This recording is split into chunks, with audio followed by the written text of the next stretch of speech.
네. 참, 마지막까지 왔네요. 매번 다 참가해 주신 분도 계시고, 이제는 뭐, 많은 아이들하고 어쨌든 참 눈에 익을 정도로 이렇게 시간이 좀 흐른 것 같습니다. 저한테도 이번 네 번째 강좌 준비가 저한테도 참 많이 유익한 시간이었고, 여러분에게도 함께 의미 있는 시간이 됐으면 합니다. 오늘 기본적으로는 이제 5.18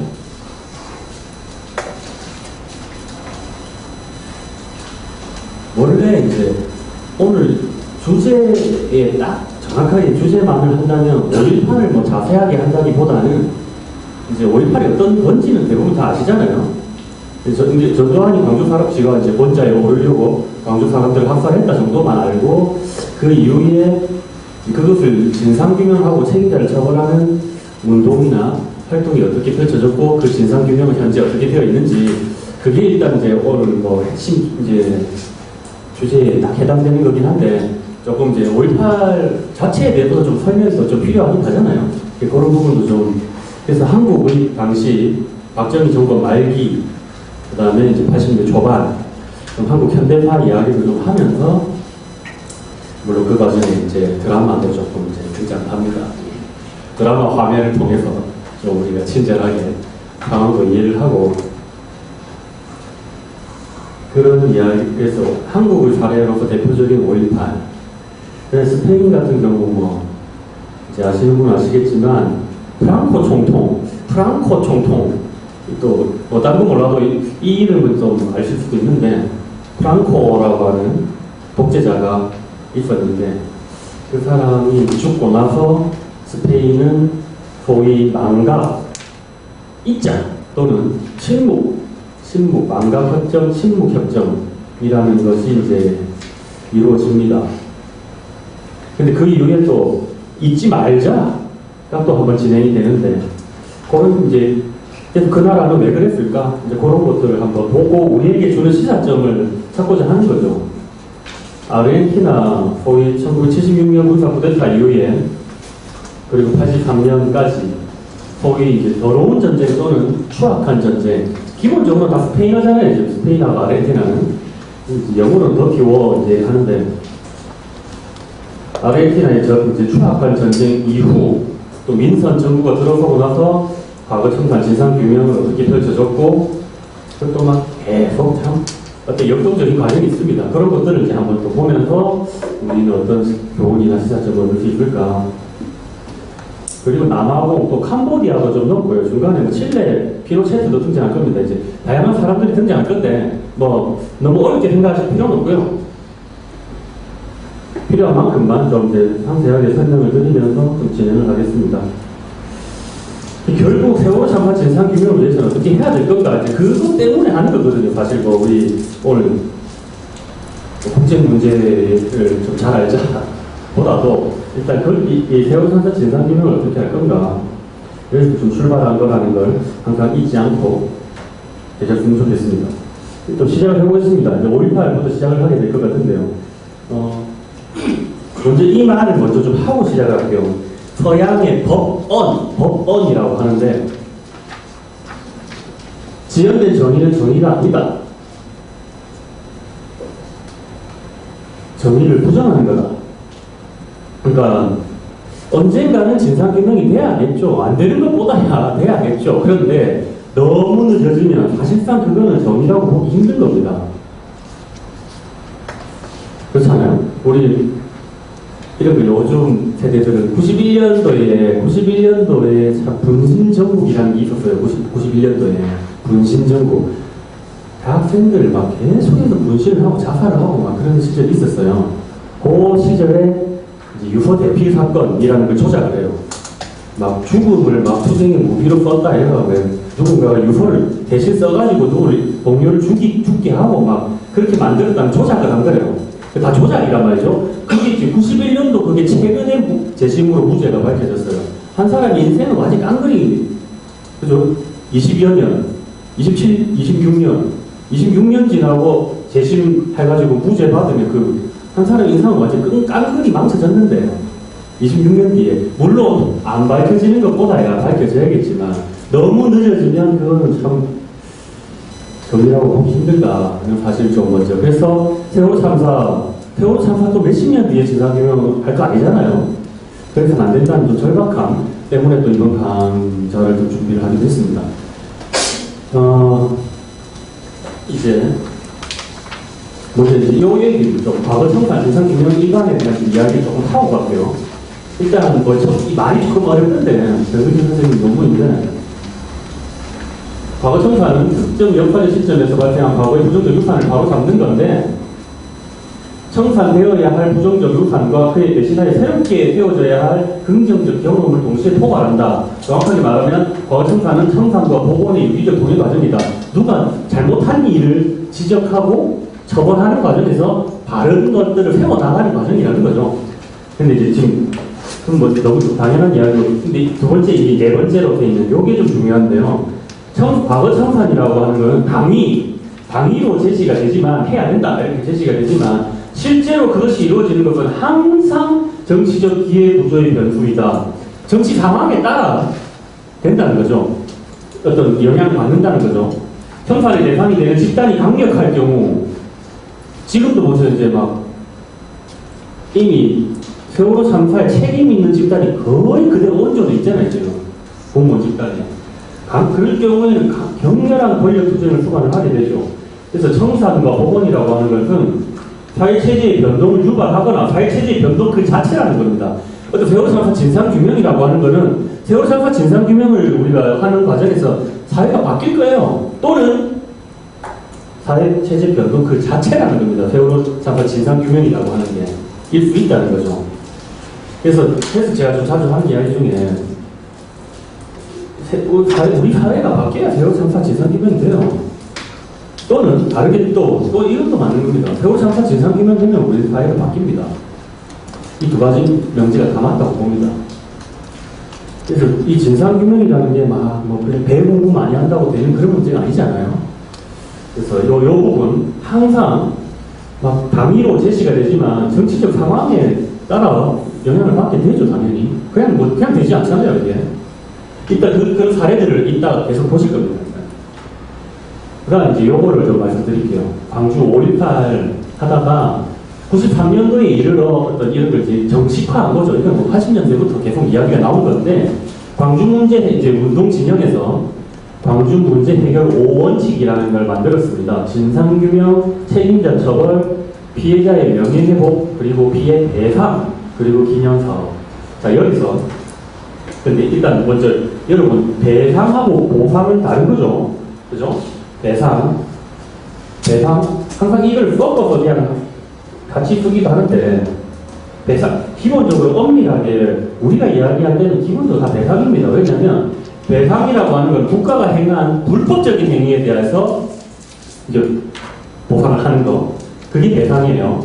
그러니까 광주에서 민간인을 학살하는 건 불법이잖아요. 그건 배상을 해야 되는 문제죠. 보상은 국가가 행한 합법적 행위에 대해서 이제 또 적절한 그걸 하는 거, 그게 보상입니다. 그래서 이제 국가가 고속도로 만들어야 되니까 땅을 수용했다. 다른 이제 일반 민간인의 땅을 사들였다. 이 보상을 해야죠. 그죠? 그래서 기본적으로 국가 폭력이나 이런 과거 청산 문제 관련해서는 배상이 맞아요. 기본적으로 엄밀하게. 섞어 쓰는데, 또는 이제 배보상이라고 그냥 표현하기도 하고 하는데, 기본적으로 배상이 맞습니다.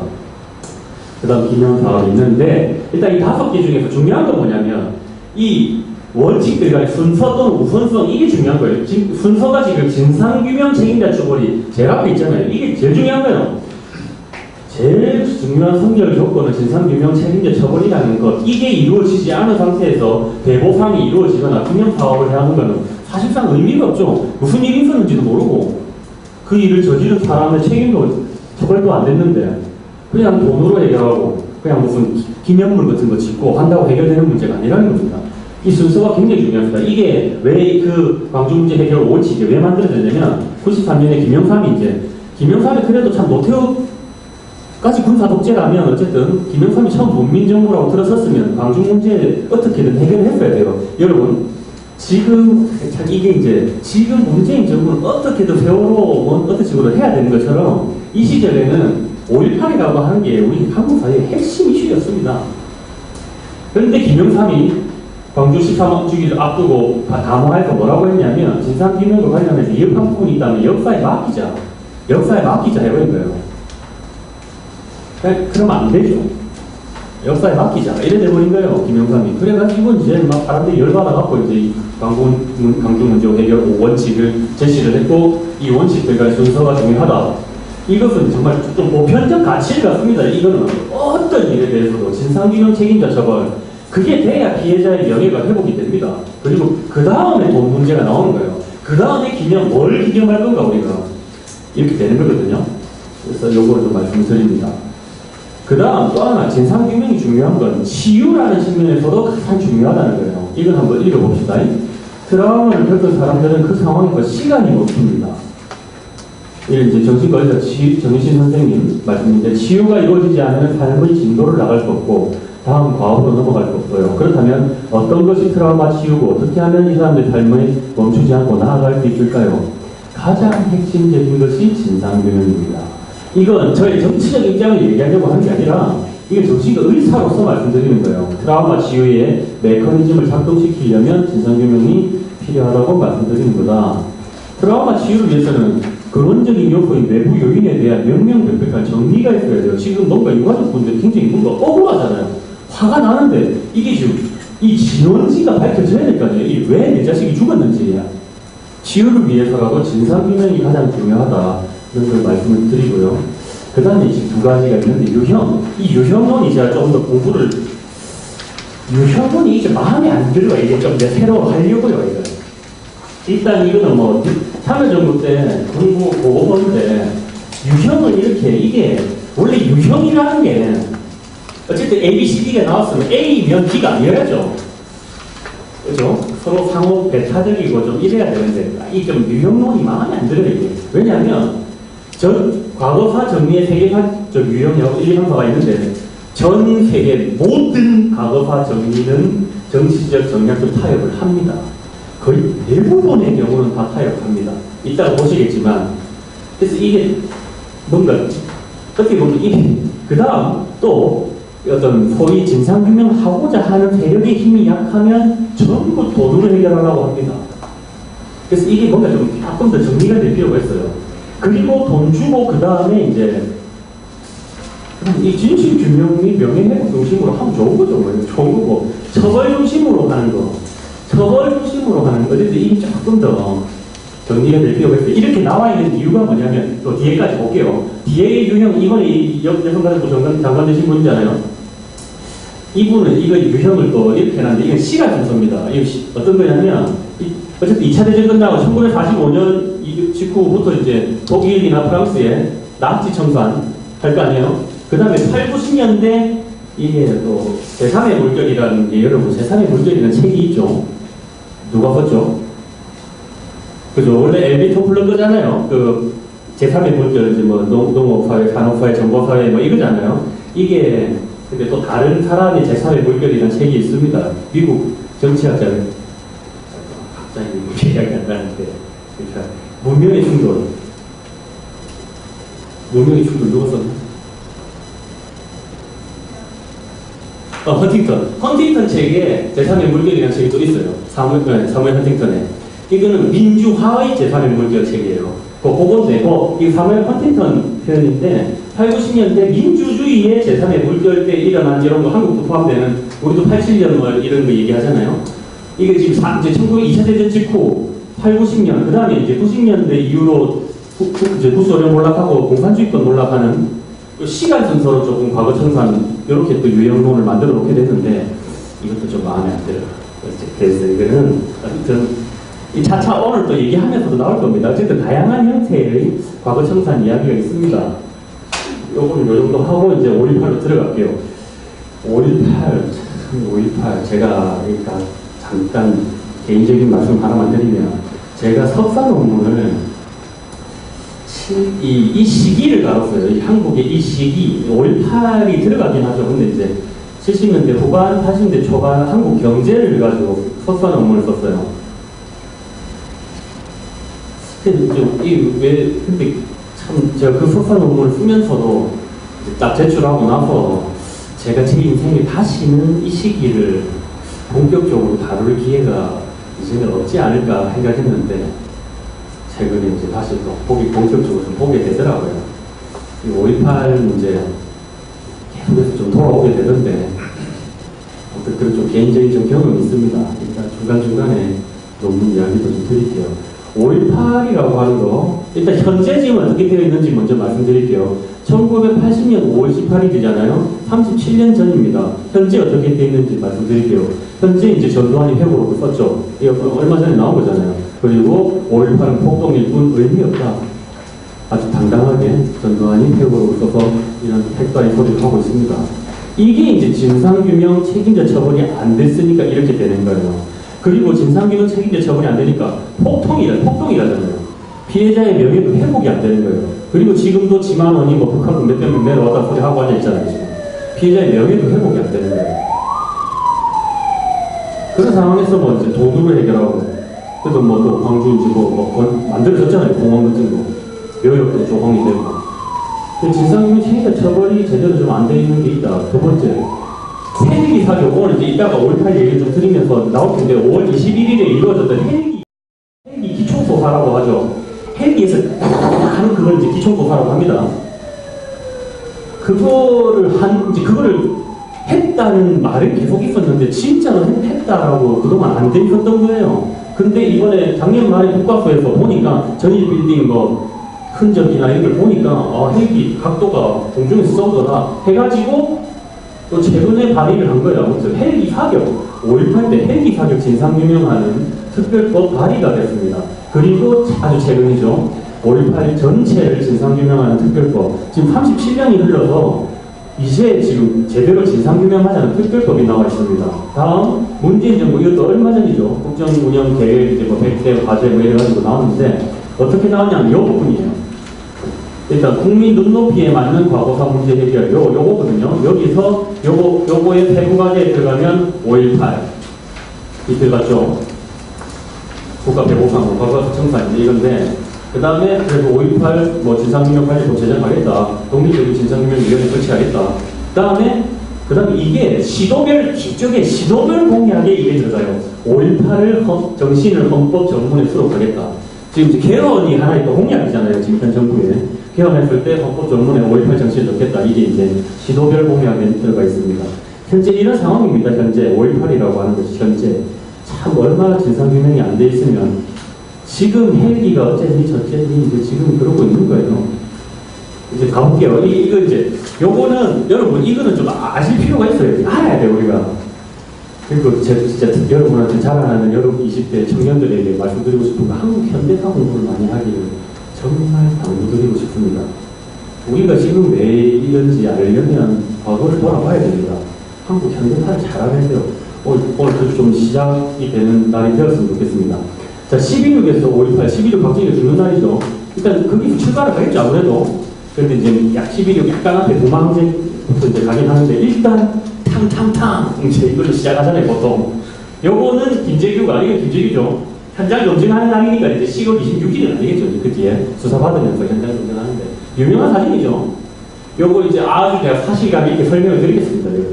이따가 자소 배치까지 해가지고.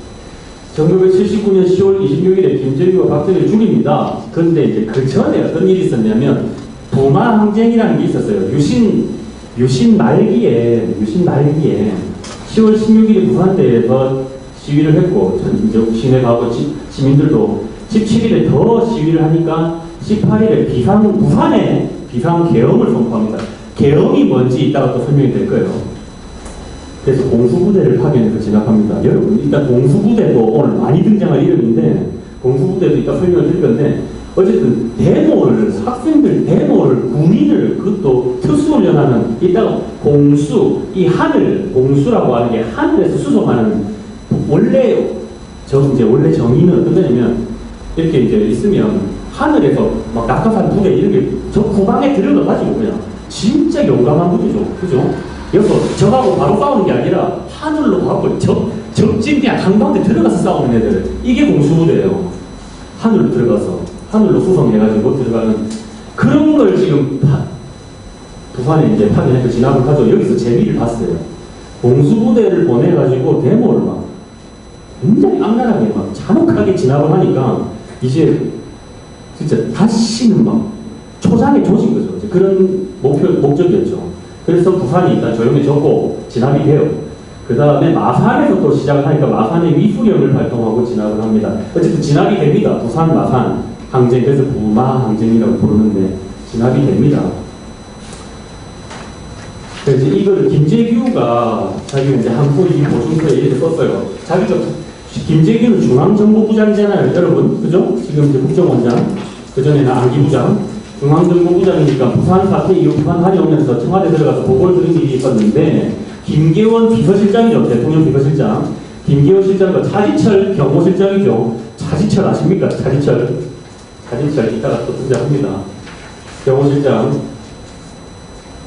동북아에 저녁 식사를 막 끝내고 이제 했는데, 부산 사태는 체제 반항, 유신 시절이잖아요. 정책 불신, 물가고에 대한 반항에 조세 저항까지 겹친 밀란이라는 것과 전국 5대 도시로 확산될 거다. 따라서 근본적인 대책을 강구해야 된다. 이렇게 보고를 드렸어요. 자, 요거 설명을 드릴게요. 여러분 70년대 초반에 박정희가 중화공업화라고 하는 걸 해요. 어른들은 그 덕분에 우리가 이만큼 경제 발전했다 얘기하는데 실제로는 그것 때문에 박정희가 몰락합니다. 중화공업화를 했는데 이게 이제 이 경제적 합리성으로 좀 합리적으로 진행이 되지가 않아요. 막 과잉 중복 투자가 이루어지죠. 재벌들하고 막 뇌물 준 놈들 또 그래 니도 자동차 해라. 그래 니도 자동차 해라. 이런 게 재법화 논문이에요. 어쨌든 이게 제대로 안 돼요. 거기다가 70년대에 오일 쇼크도 두 번 오죠. 그러니까 국제적으로도 굉장히 경기가 둔화되잖아요. 그러니까 우리가 중화공업을 발전해도 사줄 데가 없는 거예요. 외국에 수출도 안 되고 경제 위기가 온 거예요. 그래서 경제 위기가 와서 박정희가 가는 겁니다. 두 번째, 여기서도 중요한 게 조세저항인데 여러분 조세저항 이런 표현도 있어요. 박정희가 부가가치세 만들어갖고 죽었다라는 말 표현을 쓰기도 합니다. 크게 틀리잖아요. 한국이 1977년에 부가가치세를 도입합니다. 이게 엄청난 저항을 가져옵니다. 심지어 어떤 사람은 세무서 가서 세무공무원 찔러 죽이기도 해요. 그런 일이 일어날 정도로 부가가치세가 이때 처음 도입됩니다. 여러분이 다 이 10%씩 다 붙잖아요, 지금. 여기 77년이 처음 도입되거든요. 그게 엄청난, 그러니까 경제도 어려운데, 세금까지 더 내라고 하고, 물가는 오르지. 그러면 유신, 민주주의도 아니지. 이런 것들이 총체적으로 이제 상황에서 일어난 일입니다. 계속 갈게요. 이것도 이제 설명이 필요한 말인데, 다음. 그랬더니 박정희가 버럭화를 내면서 앞으로 부산 같은 사태가 생기면 내가 직접 발포 명령을 내리겠다. 죽여버리겠다는 거죠. 자유당 때는 최인규나 박영주가 발포 명령을 하여 사형을 당했지만 내가 직접 발포 명령을 하면 대통령이 나를 누가 사형하겠느냐. 설명 좀 드릴게요. 최인규는 이승만 때 내무부 장관. 이승만이 4.19가 나는 게 우리 3.15 부정선거이잖아요. 내무부 장관이 그 부정선거를 진두지휘했을 거잖아요. 그래서 최인규는 사형당합니다.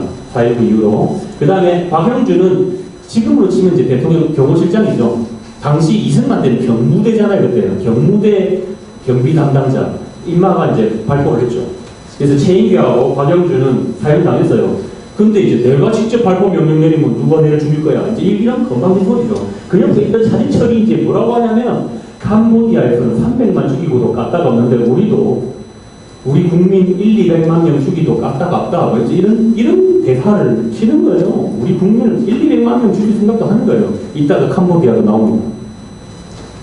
이게 너무 좀 극단적이잖아요. 차지철이나 이런 애들이. 이제 이런 상황입니다. 자, 그래서 이제 그러던 어느 날 10월 26일 국궁정도 안전가옥이죠. 안전가옥 대통령이 이제 안전하게 술 마실 수 있는 곳. 저녁 7시 41분. 자, 좌석 배치를 잠깐 보도록 하겠습니다. 여기에 김재규 중앙정보부장이 있습니다. 여기에 박정희가 있습니다. 여기에 차지철 경호실장이 있습니다. 이게 김계원 비서실장이에요. 그 다음에 이 사람이 바로 심수봉.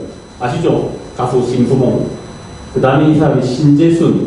그러니까 표현을 참 뭐라고 해야 되나? 어쨌든 그냥 아가씨. 이 여대생인데 그래서 박정희 막 그냥 수발 들으려고 이런 걸 한 거예요. 그 시절 그렇잖아요.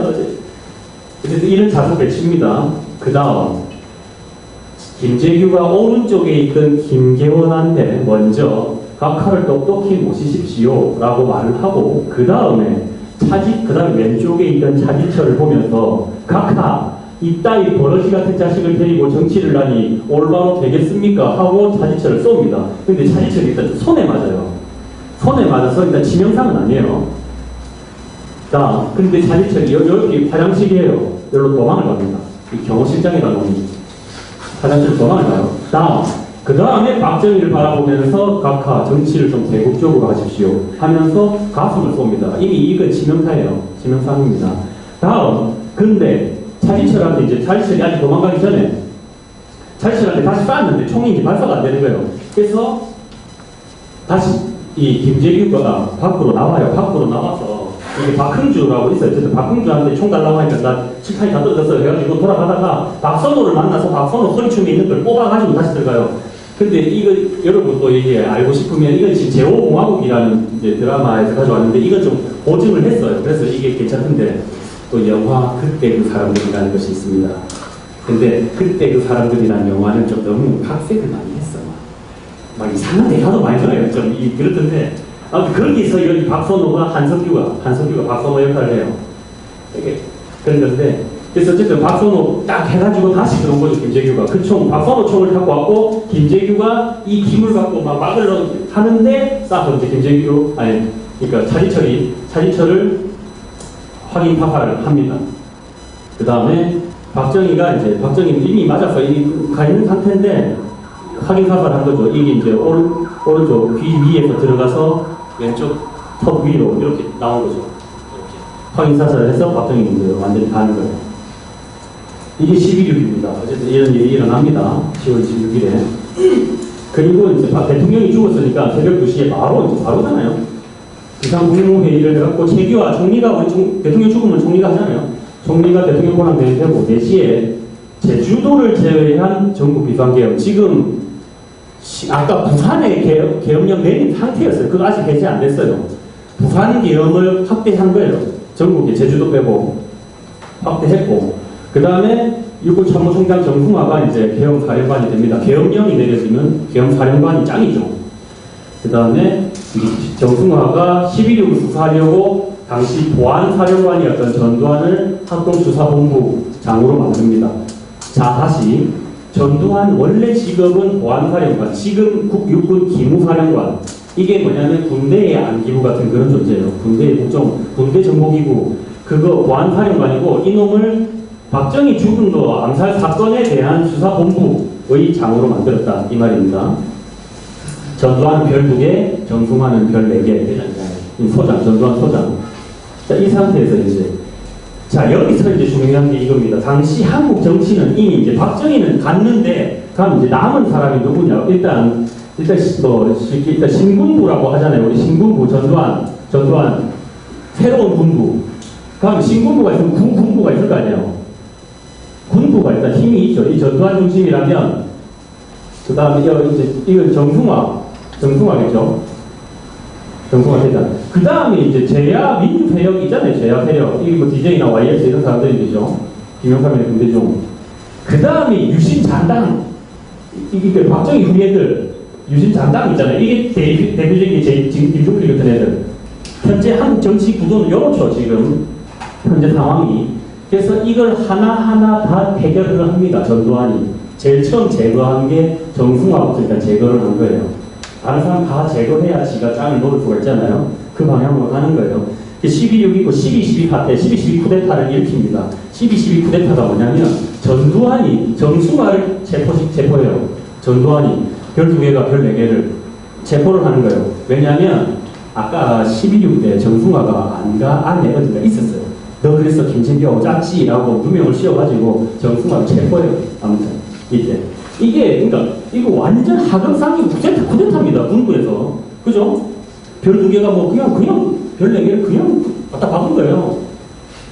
그래가 이제 그때 이게 움직일 수 있는 게 바로 그 힘이 군부 내에 있었던 사조직 하나회죠.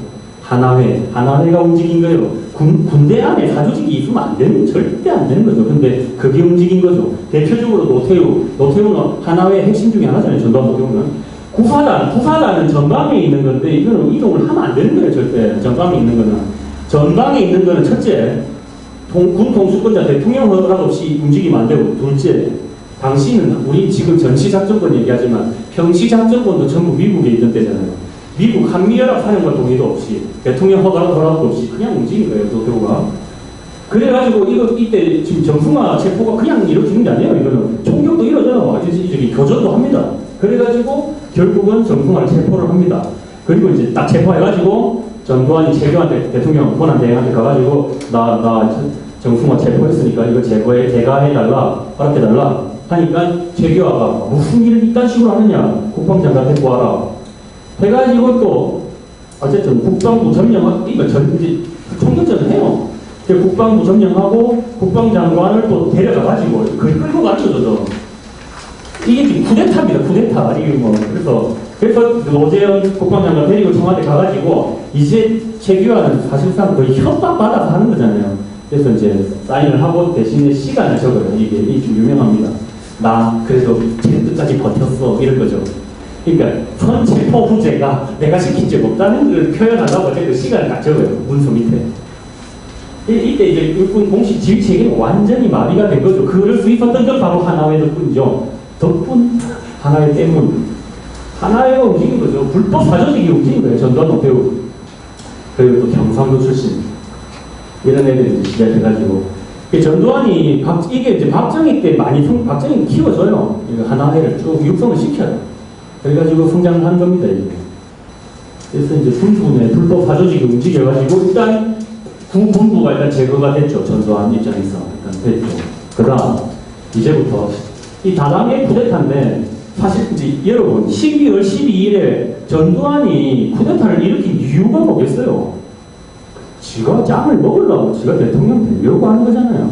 전두환이 나중에 대통령으로 선출되는 게 8월 27일입니다. 8월 27일입니다. 다음에 12부터 거의 막 8, 9개월 걸린 거 아니에요? 그죠? 8개월 이상 걸린 거잖아요. 그래서 이걸 세계에서 가장 오래 걸린 쿠데타라고 표현합니다. 보통 쿠데타 하자마자 뭐 짱 먹잖아요. 막 다음날 막 대통령 되고 막 하는데 이거 8개월 걸린 거예요. 그만큼 지금 뭔가 전두환이가 눈치 봐야 될 곳이 많고 또 민중의 저항도 있었던 거죠. 그래서 시간이 걸렸던 거예요. 전 세계에서 가장 오래 걸린 쿠데타라고 부릅니다. 자, 그거를 차차 말씀을 드릴게요. 뭐야? 일단 11일부터 12.12까지 군을 장악하려고 이제 준비는 거죠. 12.12 쿠데타로 일단 어느 정도 군을 장악했다. 군을 완벽하게 장악한 건 아닙니다, 아직. 일단 대가리를 제거한, 군부를 제거한 거지. 그리고 4월 14일에 이제 전두환이 중앙정보부장 서리가 돼요. 지금 중앙정보부장이 김재규였잖아요. 근데 김재규가 지금 대통령 죽이고 지금 후속돼 있잖아요. 중앙정보부장 자리가 비어있잖아요. 그거에 전두환 지가. 그래가지고, 이제, 봐봐요. 아까 보안사령관은 군대 안에 중앙정보부장, 정보기구잖아요. 이제 중앙정보부는 또 이제 대한민국의 대표적인 두 정보기구를 자기가 확 장악한 거예요. 그래서 이제 하고, 그 다음에 이때부터 5.17까지는 이제 중앙정보부장 되면서 행정부 전반을 장악해 나가고, 그 다음 5.17 다시 이제 5.17 쿠데타 있다고 등장합니다. 그래갖고 이때가 바로 광주항쟁 때잖아요. 민중 세력을 그냥 전면전을 해갖고 학살을 하고, 그리고 나중에 국보위도 등장할 거예요. 국가보위 비상대책위원회인데, 국가보위 비상대책위원회 이제 이름을 만들어갖고, 여기서 또 하나 중요한 건, 지금 여러분, 이때 헌법이 무슨 헌법입니까? 지금 헌법이. 그죠? 아직 개헌은 안 했잖아요. 이때 유신헌법으로 그냥, 유신헌법이 원래 체육관에서 박수 쳐갖고 대통령 하잖아요. 국민 뽑는 게 아니잖아요. 그걸로 지금 선출이 된 거예요. 그리고 취임이 9월 1일. 아무튼, 이 유신헌법으로 일단 이제 대통령 된 거예요. 이제 요 과정인데, 일단 좀 가볼게요. 5.18로 가는 길 봅시다. 79년에 12.12 쿠데타 하고, 80년 2월에 충정훈련, 이제 공수부대들 막 가혹한 훈련 들어가는 거예요. 근데 굉장히 분노가 엄청납니다, 지금. 야수 같은 존재로 만들어놨죠. 그 다음에 전두환이 중장으로 진급합니다. 지가 이제 원래 2개였잖아요. 이제 별 3개. 이게 지한테 별 단 거예요. 이때부터는 이제 막. 지가 짱이니까. 그 다음에 K공작계, 킹입니다. 킹. 지가 킹 되는 공작계획이에요. 그 다음에 중앙정보부장 서리가 되고, 사북항쟁, 이건 이제 사북 탄광에서 또 저항하는 그런 게 있었어요. 5월 15일에 이제 서울역 해군이라고 하는 서울 지역에서 학생운동이 이제 철수를 하는, 일단 좀 해각을 하는 일이 있었고, 5월 16일 금요일에 광주에서 횃불 시위로 큰 집회가 만들어집니다. 그 다음에 5월 17일에 쿠데타, 그 다음에 광주 민중항쟁으로 넘어가는데, 자, 전두환 대통령 될 때까지 5월 21일에 내각 총사퇴하고 국보위를 발족시키고 31일 8월 5일에 이제 또 지한테 별 하나 더 단 거예요. 지가 지한테 대장되고, 그 다음에 체규하고 물러나, 그 다음에 이제 군인에서 민간인으로 예편 딱 하고, 그 다음에 대통령 선출, 취임, 민정당 총재, 그 다음에 그래서 이걸 모르는 분들이 많은데 곧 또 개헌을 한번 해요. 근데 유신헌법하고 크게 안 다른 제5공화국 헌법을 만들어요. 그걸로 다시 체육관에서 다시 한번 또 대통령이 됩니다. 그래서 다음 표가 이건데, 이걸 한국에 모르는 분들이 많은데, 여러분, 이승만이 대통령을 3번 합니다. 그 다음에 윤보선이 한 번 하고, 박정희가 5번 합니다. 그 다음에 태규와 한 번 하고, 전두환이 2번 해요. 방금 그랬잖아요. 유신헌법으로 한 번, 한 1년 하다가, 그 다음에 5공화국 헌법 만들었고, 그걸로 거의 7년 단임제잖아요. 7년짜리. 거의 8년 한 거죠. 그 다음에 목태우, 김영삼, 이때부터는 한 명씩. 자, 이제 5.17, 이제 점점 5.18을 향해 가는데, 5월 17일입니다. 5월 17일 상황이 어떤 상황이었냐면, 곧 5월 20일에 임시국회를 열어가지고, 여러분, 원래 국회에서 개헌 해제하라고 하면 해제해야 되잖아요. 개헌 해제해버리면 군대의 힘이 빠지잖아요. 그래서 5월 20일 되기 전에, 5월 17일 오전에 일단 전두환이 국방장관한테 시국 후속 방안을 전달합니다. 너 이렇게 해라. 비상계엄 정국을 확대해라. 국회 해산해라. 비상기구 설치해라. 자, 그래서 정군 주요 지휘관 회의를 하는데 이 3가지 다는 아니고, 이 2개는 군인이 이렇고 저렇고 할 문제가 아니잖아요, 사실. 국회에서 하는 거는. 근데 이제 비상계엄 정국 확대만 일단 의결을 시켰고, 그 다음에 주영국, 이희성, 신원학이, 이희성이 신원학 총리를 방문해서 했는데, 이 3가지 해라고 했는데, 일단 이것도 개헌 확대 여부는 대통령 결심 사안이니까 대통령한테 건의해보자. 나머지는 뭐 정치적인 문제인데 반대다. 한 거예요. 자, 일단 가볼게요. 그 다음에 이제 5시 10분 신현학, 전두환, 주영국이 이희성이 청와대에 갑니다. 재규화가 개헌 확대만 수용하고 이제 국무회의 소집해라. 그 다음에 보세요. 8시에 개헌사령관은 이미 비상계엄 전국 확대를 시킵니다. 근데 아직 그런 걸 통과된 적이 없잖아요. 아직 비상계엄 전국 확대하는 걸 통과되기 전에 그냥 해요. 그냥 하는 거예요. 그 다음에 이제 총리 주재로 국무회의에서, 이때 국무회의 하는데 옆에 막 군인들 몇백 명이 막 총 들고 있는 거예요. 그렇게 해서 누가 반대입니다 이런 걸 할 수가 없잖아요. 지금 그런 식으로 군인들 몇백 명 도입해갖고 이제 국무회의하고 8분 만에 그냥 개헌 확대하기로 하는 거죠. 그래서 24시일 뒤에 비상계엄 전국으로 확대한다. 자, 개헌 다시 정리하면, 아까 부산에 개헌하다가 박정희 죽고 10일 이후에 제주도 빼고 개헌이었죠. 지금 제주도도 포함시킨다는 거예요. 이렇게 흘러간 거예요. 근데 제주도 포함시키는 것 자체가 무슨 의미가 있느냐, 이자도 설명드릴게요. 제주도 문제가 아니거든요. 그 다음에 이제 군대가 또 국회도 선거하고, 그 다음에 이제 개헌사령관이 개헌포고령 10호를 발령하는데, 이제 대통령이 비상계엄 확대만 동의하고 국회 해산 이런 건 동의를 안 해줬잖아요. 그래 놓으니까 사실상 정치인 지가 연행해버리고 국회 점거해가지고 사실상 국회 해산의 상황을 만들어버리는 거죠. 그죠? 됐죠? 자, 그 다음에 밤 12시경, 이건 낮 12시경에 전국 보안부대 밤 10시에 일제 검거시켜라. 정치인들. 이런 걸 이미 그전부터 정치인 때 이미 지시를 했고, 그래서 그날 밤 11시쯤에 김대중은 연행이 됩니다. 그 다음에 같은 11시에 김종필 연행이 됩니다. 자, 여기서 이제 김종필 제거됐죠. 5월 17일에 김종필이 이제 제거된 거죠. 다음, 제야세력이 5월 17일에 제거가 되죠. DJ가 5월 17일 밤 11시에 잡혀가죠. 김영삼은 당일날 오전에 가택연금이 됩니다. 이로써 정승화 제거됐고, 제야세력 제거됐고, 김종필 제거됐고, 딱 제거된 거죠. 이제 남은 건 국민의 저항만 제거하면 돼요. 그래서 5.18로 가는 겁니다. 자, 이제 이런 그림인데, 여기서 또 하나 의미 있는 건, 이 학자들이 또 관심 많이 갖는데 봐요. 김대중하고 김영삼을 다르게 취급하잖아요, 지금 전두환이. 김대중은 구속시키고 김영삼은 집에 놔두잖아요. 이게 좀 차이가 있긴 한데, 일단 그렇다 정도만 일단 하고 가겠습니다. 자, 이제 계엄이 뭔지 말씀을 드릴게요. 이거는 어쨌든 당시 시행 중이던 계엄법을 갖고 온 거예요. 지금도 크게 다르진 않아요. 근데 이제 봐요. 계엄이라고 하는 게 일단 전국 계엄하고 제주도 들어가는 거와 안 들어가는 게 어떤 차이가 있냐면, 계엄 사령관은 국방부 장관 지휘를 받는데 전국을 하는 경우 대통령 지휘를 받는다는 거예요. 자, 무슨 말이냐면 흐름이 이거잖아요.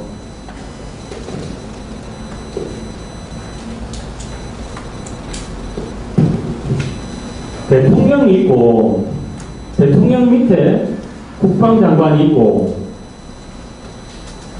그 밑에 계엄사령관이 있는 거죠. 원래는. 그래서 관이 있는 거죠.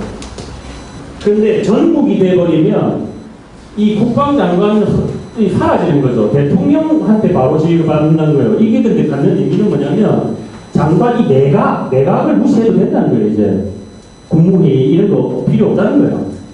전국이 되면 바로 대통령에서 다이렉트로 이렇게 간다는 건데, 그게 갖는 의미는 마치 비유하자면 이제 최규환한테 총 딱 겨누고 이제 도장 찍어라, 이제 이런 식으로만 가면 된다는 거예요. 이제 이때부터는 이해되죠? 그게 제주도 있고 없고의 의미가 이 차이입니다. 그 전까지는 막 국방장관이 있으면 내 국무회의 해야 되고 막 이런 게 있잖아요. 이제 이런 거 필요 없다는 거죠, 이제. 그래서 그게 아까 5월 17일에 제주도까지 포함시키는 전국 계엄을 한 겁니다. 두 번째, 계엄이 뭔지 말씀드릴게요. 계엄에는 크게 경비계엄하고 비상계엄이 있는데, 경비계엄이 선포되면 계엄지역 내 군사, 행정하고 사법은 되는데, 봐봐요. 지금 다 비상계엄이거든요. 비상계엄을 선포하면 계엄지역 내 행정하고 사법은 계엄사령관이 하는 거예요. 여러분, 3권 분립이라는 게 있잖아요. 입법, 사법, 행정이죠. 근데 입법은 국회가 하더라고. 사법하고 행정을, 그러니까 판결을 군대가 한다는 거예요. 판사가 이제 의미가 없는 거예요. 그 다음에 부산 지역의 행정의 짱은 부산시장이잖아요. 부산시장이 이제 의미 없다는 겁니다. 부산 지역 계엄사령관이 하는 거예요, 행정도. 그게 계엄령이에요. 군대가 짱이에요. 군대가 행정하고 사법을 해버리는 거예요. 재판도 하고. 이해되죠? 그게 계엄입니다. 계엄이 살벌한 거예요. 일단 민간이라는 거 완전 제거됩니다. 그래서 다음, 근데 국회가 요구하면 해제해야 됩니다. 그래서 5월 20일에 임시국회 열리기 전에 쿠데타를 쳐버린 거예요. 됐죠? 또 갑니다. 그 다음 이제 공수부대 이런 건데, 공수부대, 이거 제가 이 대한민국은 어쨌든 특전사가 공수부대라고 불러요. 특전사. 지금 3공수, 7공수, 11공수 얘들이 지금 온 거잖아요. 광주에 온 애들이잖아요. 그리고 아까 3공수가 부산 가서 활약한 애들도 3공수입니다. 그래서 뭐 안 되면 되게 하라. 사나이 태어나서 한 번 죽지 두 번 죽나. 제가 지금 특전사 홈페이지 가서 가져온 겁니다. 어쨌든 뭐 이런 애들이 다. 자, 이제 5.18 시작됩니다. 자, 그래서 원래는 이거를 뭐 자세히 할 생각이 별로 없었는데, 그래도 5.18이 어떻게 전개되는지 좀 말씀을 좀 드려야 될 것 같아서 조금 설명을 드릴게요. 5월 18일 10시경 전남대에 대학생 200여 명이 집결합니다. 7공수가 충돌을 합니다. 그래서 막 끝까지 곤봉으로 강타하고 이런 걸 하는 거죠. 실신하는 지지걸어하고. 그러니까 이제 학생들이 또 다른 데 이동해갖고 연자 시위도 하고. 그 다음에 이런 게 중요해요. 광주에서 군대 좀 더 보내주세요라고 요청한 적이 없는데 보내기로 결정해요. 이런 게 다 있다고 보시겠지만, 당시 하나회가 전두환이 군대를 전부 장악한 게 아니잖아요. 요즘으로 치면 비선 라인이 있는 거예요. 군대 안에. 아직 완전히 장악이 안 되니까. 지휘 체계가 이원화되어 있습니다, 이제. 그 다음에 이제 이때 3시 40분 이때부터 이제 7공수가 또 무지하게 진압을 합니다, 이때. 그냥 대모대뿐만 아니라 거리에 있는 막 그냥 지나가는 사람도 막 패고 하잖아요. 이 잠깐 넘어는 죽음을 넘어 시대의 어둠을 넘어라는 책이 최근에 또 개정판이 나왔어요. 원래 옛날 거는 황선영 뭐 해갖고 한 300여 페이지였는데 지금 한 600여 페이지로 크게 증가해갖고 나온 건데, 일단 그걸 말하는 겁니다. 5월 18일 아무튼 시작됐고, 18일 저녁에 7공수 진압작전 종료, 최초 희생자가 이렇게 생깁니다. 청각 장애인이다 보니까 말도 못하잖아요. 말을 못하면 막 하니까 더 패죠. 너 병신훈 내낸다고 내가 봐줄 줄 알아. 그 사람 결국 죽습니다. 최초의 희생자가 나옵니다. 다음 5월 19일 월요일 이건 인간 사냥이라고 이제 표현하고 최초의 발표가 이루어집니다. 11공수 불렀잖아요. 이제 배치가 됐어요. 그 다음에 폐명되십니다. 그 다음에 그러니까 공수대원은 아무 집이나 집안에 들어가고 젊은 사람들도 나오고 패고 한 거예요. 그 다음에 이제 5,000명이 모이죠. 그 다음에 이게 이 발표는 그냥 이 개인이 발표한 거예요. 장갑차가 왔는데 장갑차가 막 시민들 때문에 어디 다른 벽을 박은 거예요. 그러고 이제 장갑차에 한 놈이 나오고 쏜 거예요. 총을 탕탕 쐈는데 거기에 어떤 한 고등학생이 맞긴 한데 삽니다. 근데 이 자정한데 이거는 나중에 그냥 이게 좀 웃긴데 나중에 이게 앞서 말씀드린 것처럼 군대가 지금 지휘 체계가 이원화돼 있다 보니까 5월 24일에 군대끼리 싸워요. 이런 일이 두 번 있어요. 5월 24일 하루에만 두 번 군대끼리 서로 싸워요. 이게 시민군하고 싸운 게 아니라 군대끼리 서로 사인이 안 맞아 놓으니까 그때 죽어요. 이 자들이 나온다. 그 다음 19일 공수부대 진압은 훨씬 잔혹해집니다. 일단 진압행도 쓰지만 대검 착검하자는 대검을 사용은 훨씬 증가를 합니다. 5월 20일 최초의 집단 발포가 이루어집니다. 광주역에서. 그런데 이제 상공수 지금 보죠. 계속 속속 공수부대 도착하잖아요. 그 다음에 이때 이제 24단이 증파 결정이 되고 MBC는 계속해서 방화가 여러 번 이루어지는데 언론이 이때 제 역할을 전혀 못하잖아요. 지금 막 무슨 예능 프로 틀고 막 이런 상황에 막 그러고 있으니까 열받아갖고 MBC 계속해서 방어합니다. 그 다음에 상공수가 광주역 앞에서 집단 발포를 합니다. 이날 20일 날 저녁에 집단 발포를 딱 합니다. 수요일. 근데 수요일이 원래 진짜 제대로 된 집단 발포잖아요. 원래 애국가의 소리에 맞춰서. 그래서 KBS 방화하고 이제 22일 수요일인데 오후 1시 애국가 방송에 맞춰서 집단 발포를 합니다. 진짜 조준 사격이에요. 이때 제대로 쏘는 거죠. 그 다음에 바로 그때 헬기에서 쏜 거예요. 그게 5월 21일이에요. 여러분 이날이 5월 21일이 부처님 오신 날, 4월 초팔이거든요. 이날 평일인데 휴일이 뭐 있긴 한데 이날 휴일이 무슨 일이 있습니다만 아무튼 초파일의 발포 이렇게 부르기도 합니다. 이게 진짜 제대로 쏜 거거든요. 앞에 개인이 쏜 거, 그다음에 광주역에서도 좀 어떤 조준 사격까지는 아니었다면 이때는 진짜 제대로 조준 사격을 하는 거예요. 이제 광주 시민들이 이제는 안 되겠다. 우리도 무장하자 해가지고 막 총을 구하고 이제 한 거예요. 그리고 그 금나무에서 물러납니다. 공수부대가 이제 물러납니다. 자, 다음. 이건 이 5월 21일 이게 굉장히 신기한 거예요. 이 사회과학자들이 이해가 안 되고 막 그런 건데 보세요. 자, 쌓았어요. 조준 사격을 했어요. 군대가. 금난로는 순식간에 암수라장이 됐다. 그러겠죠. 열정이 피를 흘리며 쓰러졌다. 10분 지난 뒤 1,000명의 군중들이 다시 모이는 거예요. 원래 지금 전두환이 목적은 뭐냐면 초장에 아주 잔혹하게 진압을 해가지고 찍소리도 못하게 만드는 거예요. 그리고 자기가 대통령 되는 거. 이게 목적인데 광주에서 초장에 굉장히 잔혹하게 했는데 광주 시민들이 다시 총을 쐈는데 다시 모이는 거예요. 이때 5, 6명의 젊은이가 다시 한복판으로 태극기를 흔들며 전두환 물러가라 계엄령 해적 그걸 외쳤죠. 지금 조준 사격 중이잖아요.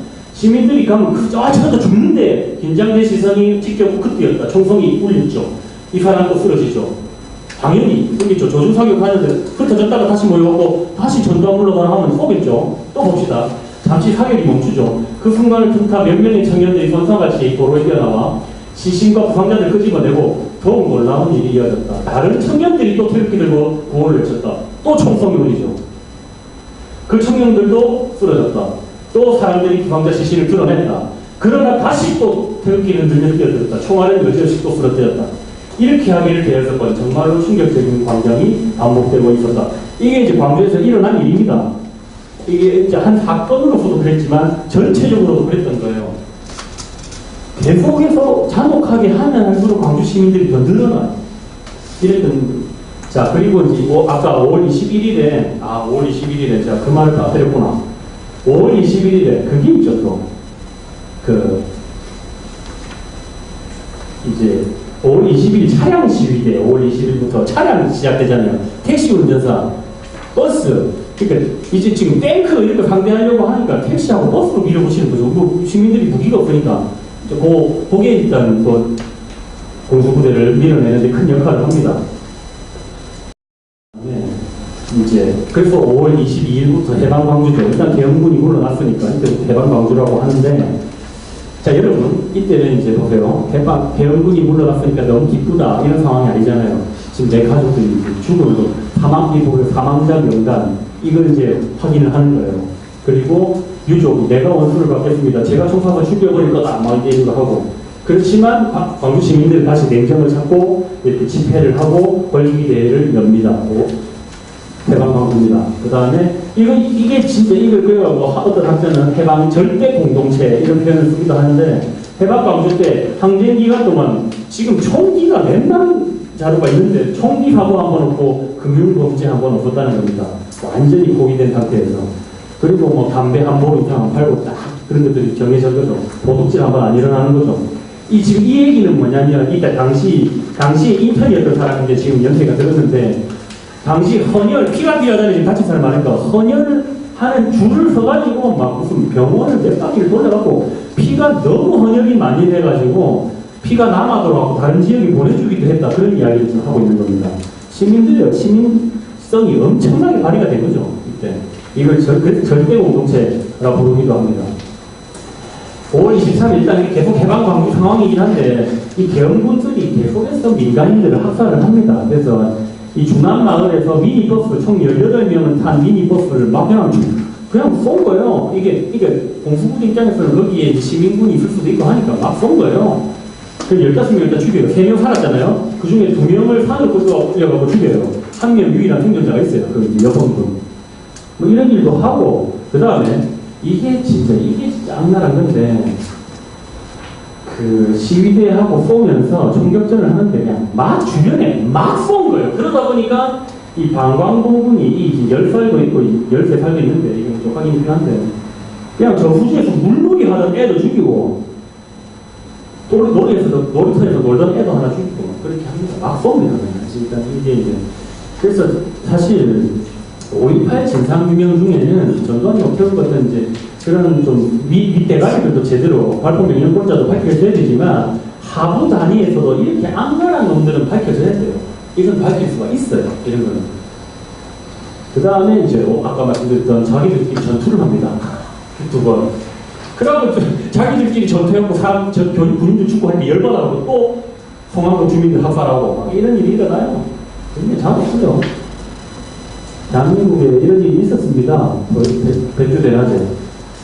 사실 세월호도 백주대낮에 이런 일이 일어난 거예요. 그 다음에 이제 5월 24일에 이렇게, 원래 나이는 이래야 되는데, 지금 당연히 이건 당연히 전두환 아닙니까?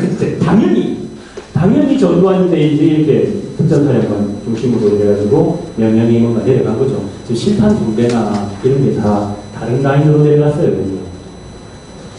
그 다음에 5월 25일 이게 또 유명한데 미국 항공모함이 부산항에 들어와요. 그래서 이제 당시까지만 해도 광주 사람들은 아 미국이 우리 도와주러 왔구나 라고 생각했죠. 근데 그렇지가 않았잖아요. 실상은 당시는 뭐 일단 보세요. 당시는 그러니까 미국이 정시작전과 평시작전과 다 갖고 있는 상황에서 대한민국 군대가 움직였으면 그 미국은 이미 아는 거예요. 미국이 허락을 받았거나 아니면 적어도 사후 승인을 받았거나. 자, 주한미대사 당시 글라이스틴 한국 군부는 이 비밀 주한미대 사관과 국무부가 오가는 대화를 하는데 다 알아요. 이놈 할 것도 다 알고 있고 그 다음에 이놈 미국 국무부 차관 군대를 동원해 경찰력을 보강하려는 한국 정부의 비상 계획을 반대해서는 안 된다는 동의한다. 다 알고 있었죠. 여러분 이제 24가 작전 통제권도 넘겨주고 너도 알아서 해라. 이렇게 해요. 근데 이제 지금 이 순간까지도 미국은 발뺌을 합니다. 이 진짜 나쁜 놈. 보세요. 이 나중에 이제 글라이스틴이 나중에 인터뷰한 건데 제 생각에 그 사건에 대한 미국 책임 없다고 생각합니다. 그것은 한국인에 의해 발생한 사건이고 시위를 하던 사람도 한국 사람이고 군대도 한국 사람이었다. 이거 모르나? 우리가 그걸 모릅니까? 그런데 배후에 미국이 존재를 한다는 거죠. 여기서 하나 좀 말씀드리고 싶은 거는 5.18 같은 경우도 사실 궁극적인 진상규명을 위해서는 사실 이 한미 관계에 있어서 일정한 변화도 일어날 필요가 하다는 거죠. 진짜 궁극적으로는. 우리 사회 자체의 변화도 있지만 한미 관계, 나아가 미국 자체의 어떤 변화. 그러니까 진상규명이라는 게 참 쉽지 않은 일이에요. 자, 그리고 이제 26일 진압, 채용, T-1입니다. 그리고 마지막 협상 결렬되고 윤상원 대변인 외신 기자회견을 하고 추가 위군대에서 면담을 요청했지만 거부하고 오늘 항쟁주도부 이제 학생이나 여성은 귀가를 시킵니다. 이 얘기 나오는데 그래서 이제 당시 부위원장했던 사람이 윤상원 대변인한테 야 상훈아 후회 없냐? 죽어도 후회 없냐? 하니까 윤상원 대변인이 형님 후회하지 마십시오. 이렇게 좋은 것은 역사 속에서 영광스럽습니다. 그렇게 얘기를 하고 새벽 4시에 방공부가 들어와서 다 진압을 합니다. 이게 5.18의 과정입니다. 이제 이게 중요 쟁점인데 왜 광주였는가?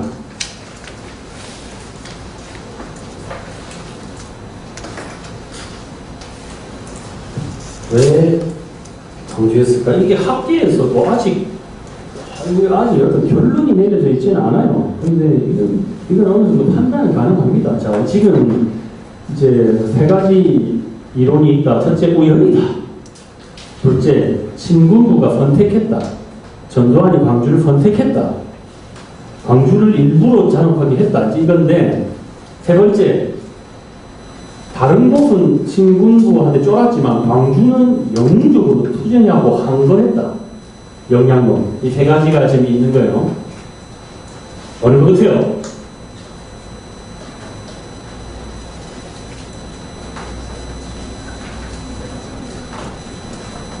그거를 이제 그래서 말씀드릴게요. 다음에. 그래서 이제 이 논문에서 지금 또한 왜 광주였는가, 또 왜 다른 지역은 아니었는가라는 질문으로 또 보강할 필요도 있다. 이제 이런 이야기를 하기도 하고요. 다음.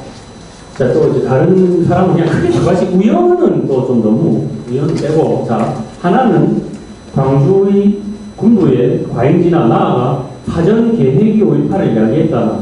다른 하나는 민중의 영향을 강조하는 것. 이렇게 되는데, 자, 일단 이거 말씀드리겠습니다. 일단, 군대는 당연히 계획대로 움직입니다. 그건 당연한 거예요. 군대가 계획 없이 움직일 수 없는 거예요. 그건 당연한데, 그러나 또 하나는, 그렇다고 어느 쪽 신군부가 면밀한 계획을 가지고 모든 사람을 꼭두각시로 만들며 모든 계획을 처음부터 끝까지 세워놓고 다 그대로 움직였다. 이렇게 볼 수도 없는 거잖아요. 사실 그것도 말도 안 되는 거고. 많은 사람들이 지적하듯이 민중의 역량이 상상을 초월하는 경우로 폭발하고 군부는 처음에 시나리오를 포기하고 다른 시나리오를 계속해서 처음 음모고 다른 음모로 대처해 나가는 그런 과정이었을 거다. 그런 거죠. 일단 전두환은 음모를 꾸민 놈이에요. 그 당연한 거죠. 쿠데타하고 뭐 지가 대통령 하려고 이 음모론이라고 하면 안 돼요. 그런데 처음부터 끝까지 전두환 계획대로 움직였다 이렇게 볼 수도 없는 거죠. 이거는. 그래서 계속해서 그래서 이 지휘체계가 이원화돼 갖고 자기 애들 보내고 해요. 보안사 부하들 보내갖고 막 광주 연락을 계속해서 관심을 갖고 전두환이 그래 합니다. 그래서 일단 정리하면 이게 좀 그나마 합리적인 분석이라고 보는데, 전두환은 당시 언론을 철저하게 통제하는 가운데 광주 시위를 강력하게 무자비하게 진압하고 전국의 위기의식을 조성하고, 다른 한편 공수부대 만행에 대해서는 일정한 위원회를 통해서 공포 분위기를 만들어 국보위, 국가보위 비상대책위원회 설치하고 정권을 잡을 계획이 아니었을까? 그러니까 초장에 일단 조져갖고 다 조용하게 만들고, 근데 이런 거죠. 와, 공수부대가 굉장히 무섭게 진압한다더라. 이래 되면 사실 함부로 데모 못 나가잖아요. 이제 그렇게 하려고 했던 거죠. 그리고 자, 이제 당시 공수부대라고 하는 건 이 전시적 보여주기식 진압이었다는 겁니다. 당시 공수부대가 그렇게 자독하게 한 거는 너희들 까불면 이렇게 된다는 걸 보여준 거예요. 사실. 그죠? 길 가는 시민한테까지 그래 한 거는 너희들 진짜 까부지 마라. 다 죽는다. 이걸 보여주는 거예요.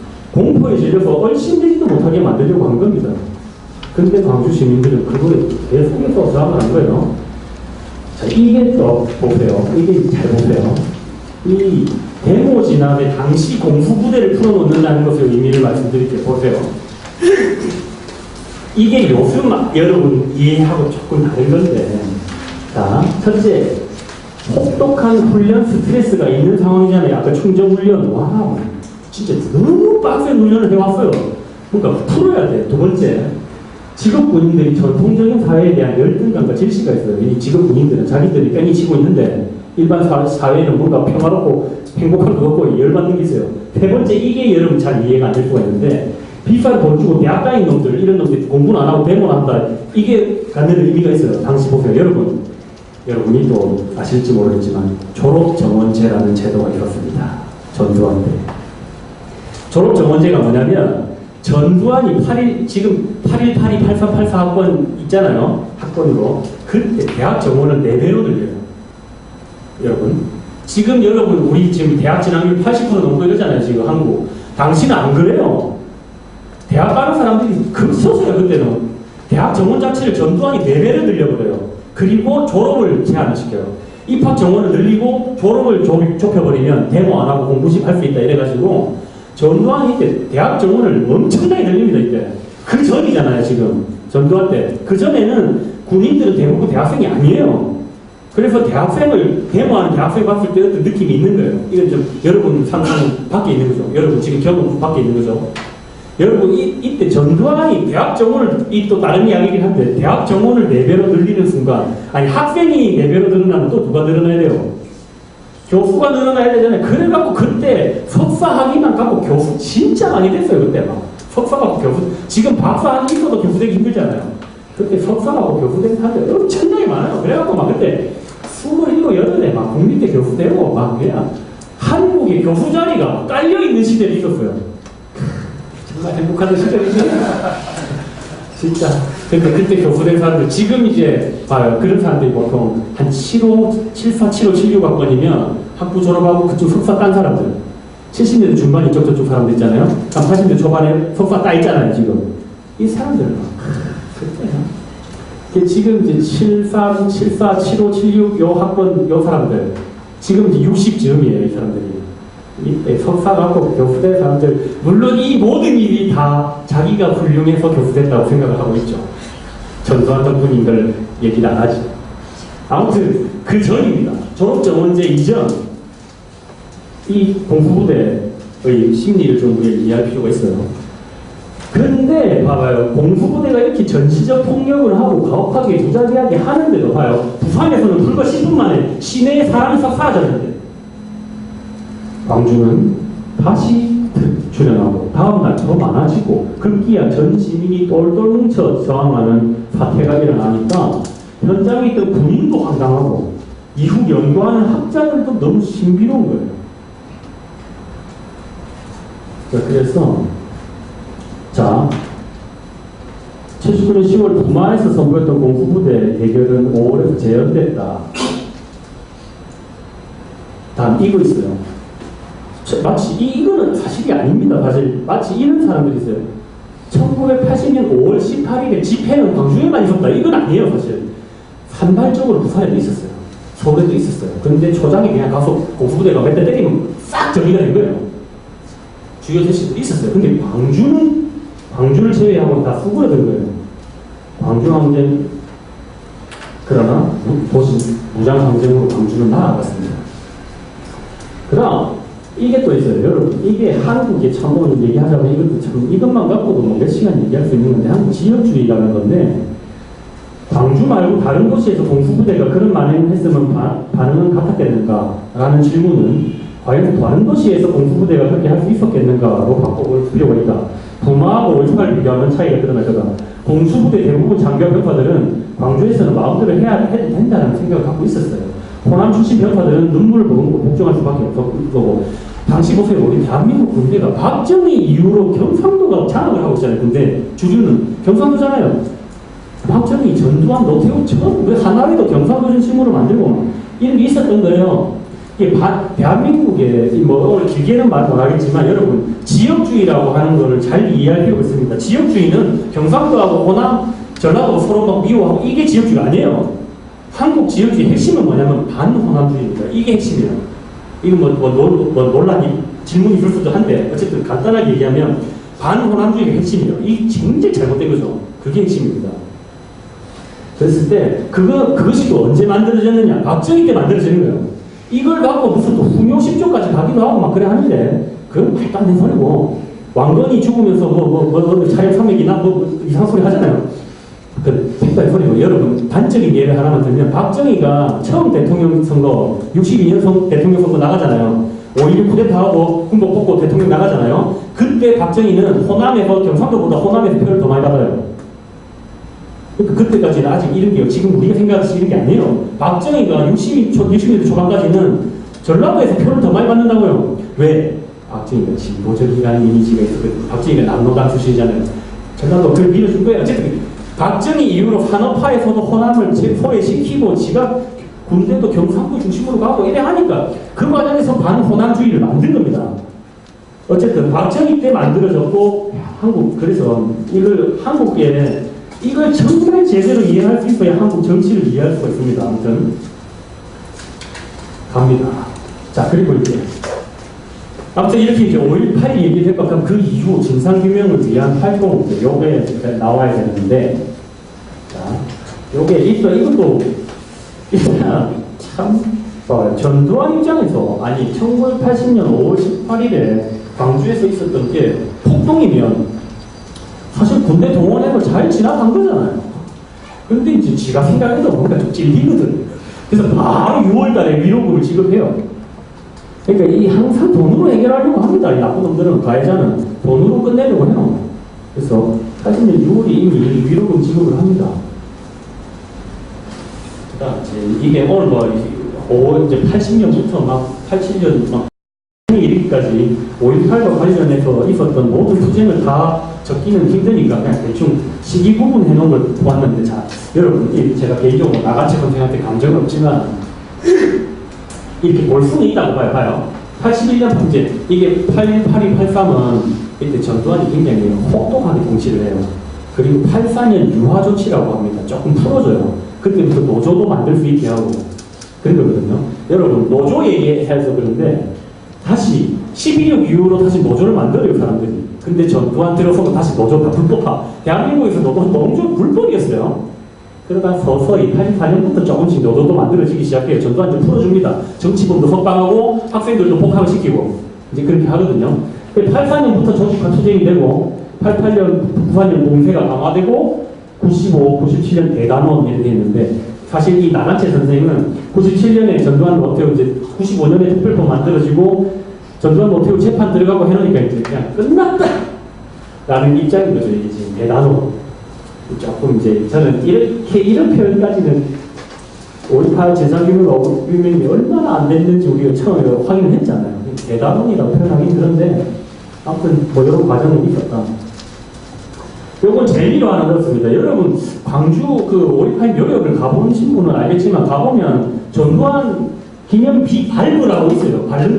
발부라고 있어요. 그게 전두환이 광주를 한번 와요. 그때 이제 막 데모하고 막 한 거지. 그때 또 웃긴 게 누가 악수하자는 줄 알고 전두환이 덥석 잡았다가 잡아 끌고 막 차에 있는 전두환을 막 잡아 끈 거예요. 그래가 경호원들하고 씨름하고 막 이런 것도 있는데, 아무튼 이제 광주에서는 못 자고 단양에서 바로 자고 왔는데 무슨 기념비가 생긴 거야. 그래갖고 막 사람들이 그 이후로 그 기념비에 오물을 던지고 막 부수고 하다가 결국 지금 뽑아가가지고 거기에 발포가는 반쯤 이제 박혀있죠. 그 다음에 이제 앞서도 말씀드린 것처럼 광주가 우리 이제 한국 사회에서 미국의 존재를 냈지 않습니까? 그래서 80년에 바로 광주 미문화원의 방화, 82년 부산 미문화원, 83년 대구 미문화원 앞에 폭발, 그리고 그 유명한 85년 서울 미문화원 점거농성, 이런 투쟁들이 쭉 이루어집니다. 원래 전두환의 미디어는 좀 웃긴데, 전두환이 원래 어떻게 하려고 했냐면 이제 87년 6월 항쟁이 일어난 거예요. 이제 일어났고 요거는 좀 그냥 간략하게 했는데, 원래 전두환이 지가 물러나고도 88년 2월에 국가원로자문회의 의장에 취임해서 노태우 뒤에서 지가 섭정 같은 거 하려고 했어요. 그런데 이제 88년 국회의원 선거에서 여소야대가 확 되고 청문회 진행되고 하니까 도망갔지, 이번에. 백담사로 가자, 백담사. 백담사, 전두환이 백담사 유명한데 강원도 인제에 있는 백담사 도망갑니다. 이거 진짜 이야, 내 진짜 상승 초월하는데 참 내 진짜 살갑살갑 별 그걸 다 보는데, 이것도 보니까 그거 어디고 영국 소독 의회. 참나, 이거는 뭐 넘어가겠습니다. 그 다음에 이제 이겁니다. 저는 이제 87년 6월 항쟁이 있고 새로운 헌법으로 노태우가 당선이 되죠. 이제 약간 우리 국민들의 실망감이 있죠. 이제 다시 군부 독재가 계속 연장이 됐는데, 근데 이제 국민들이 다시금 이제 힘을 내고 88년 선거에서 여소야대라는 걸 만들었습니다. 당시 보세요. 299석 중에 민정당 절반이 안 되잖아요. 평화민주당 김대중 정당, 통일민주당 김영삼 정당, 신민주공화당 김종필 정당, 그 다음에 이제 이런 건데, 여기서 이 얘기 좀 하고 갈게요. 여러분, 삼김이라는 단어가 있는데, 삼김이 굉장히, 삼김이라는 단어 자체가 보세요.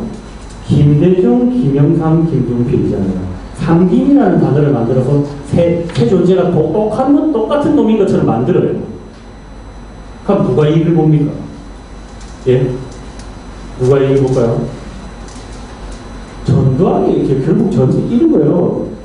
보세요. 삼김은 이 지금 시대가 좀 나중이라서 그런데 원래 삼김이라는 단어가 처음 나오는 게 80대 초반이에요. 조선일보가 개발합니다. 김대중, 김영삼, 김종필은 다 구정치인이고 새로운 인물 누굽니까? 민족의 영웅 전두환 장군 이런 거예요. 그걸 만든 거예요. 조선일보가. 삼김이라는 단어가 굉장히 악랄한 단어입니다. 이게. 그래서 삼김이라는 단어가 그리고 그 속에는 우리 지금 이 호남의 한 이런 게 들어있지가 않잖아요. 여러분 진짜 제가 한국 지역주의의 본질은 반호남주의라는 말을 제가 할 수 있는 이유가 뭐냐면 제가 경상도 사람이라서 그런 거예요. 이 말 이해돼요? 제가 전라도 사람이면 당신이 전라도 사람이니까 그렇게 말할 거다라고 들을 수가 있잖아요. 근데 경상도 사람이기 때문에 난 당당하게 얘기할 수 있다는 겁니다.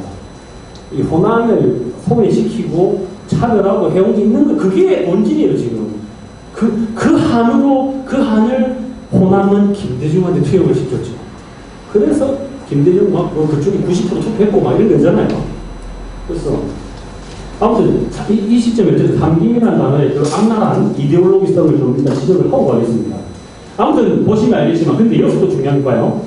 1등 민정당, 2등 김대중이 2등 한 거예요. 보세요. 이대로 가면 뭔가 다음 대통령 김대중이 할 것 같은 느낌적인 느낌이잖아요. 그래서 김영삼이 또 위기감을 느끼죠. 아무튼 근데 여소야대라는 게 만들어졌는데 여소야대가 1954년 이후로 최초로 여소야대가 만들어졌다 이겁니다. 여러분 그럼 그동안 이 수많은 30여 년 동안 왜 여소야대가 안 되는지 설명을 드릴게요. 자, 유신 때는 그 중선 일단 이거 먼저 할게요. 국회의원 3분의 1은 대통령이 임명하고 시작합니다. 여러분 이미 그냥 끝난 거예요. 유신 때는 무슨 그 다음에 중선거구제 한 선거구에서 2명을 뽑으면 봐요.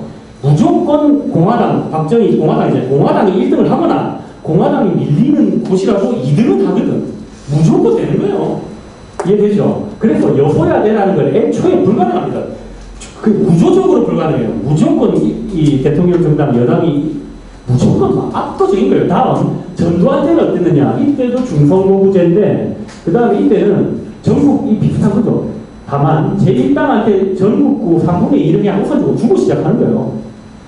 전두환 쪽이 민정당이 무조건 1당을 하잖아요. 그래서 여소야대라는 건 애초에 불가능했어요. 그냥 구조적으로 불가능했는데 선거제도가 바뀌면서 여소야대라는 게 처음 만들어졌어요. 여당이 과반을 못 차지하는 사태가 몇십 년 만에 만들어진 겁니다.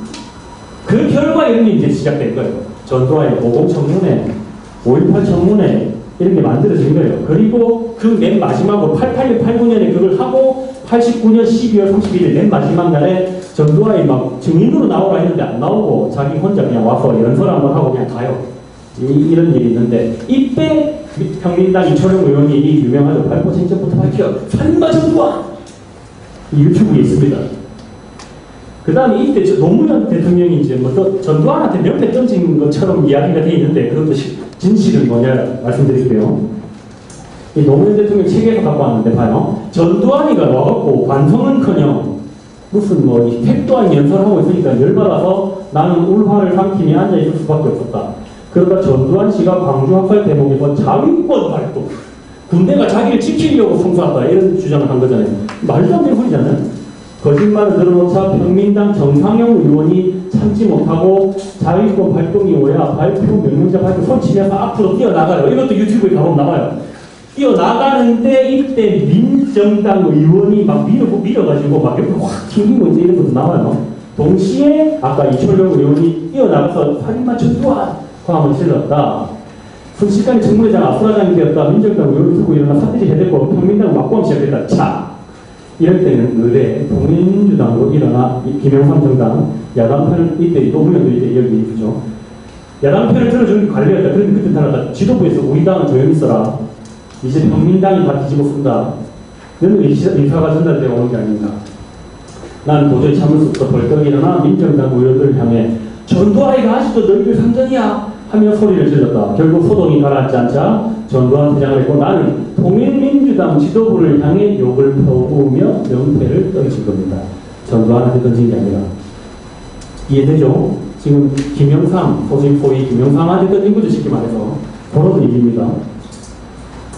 보세요. 아까 전두환이 살인마 전두환 그게 1989년 12월 31일이잖아요.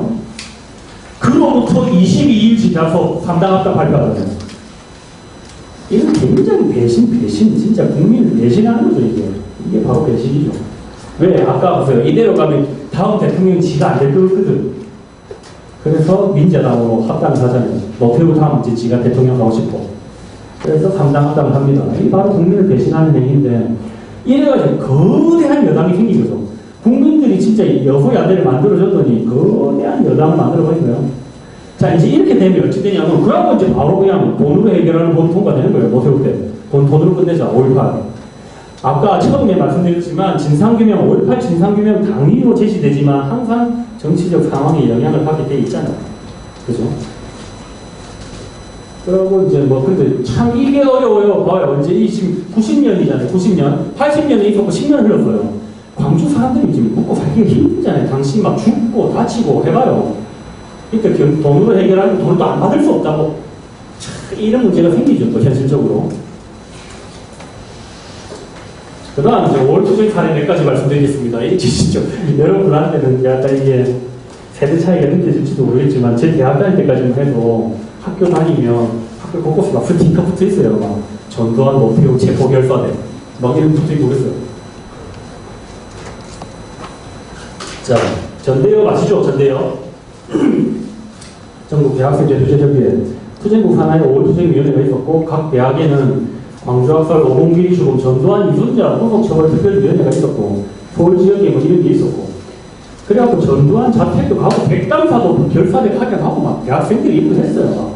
한 청년도 매년 막 체포결사대 만들고 이 사람들도 대단하는데 경찰 뚫었어요. 일단 얘들 경찰 한번 뚫고 백담사 가까이도 가고 막 한 거야.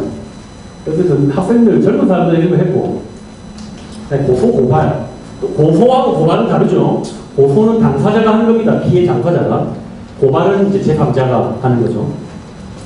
그래서 아까 누구죠? 정동연 이런 사람들 고소지 고소.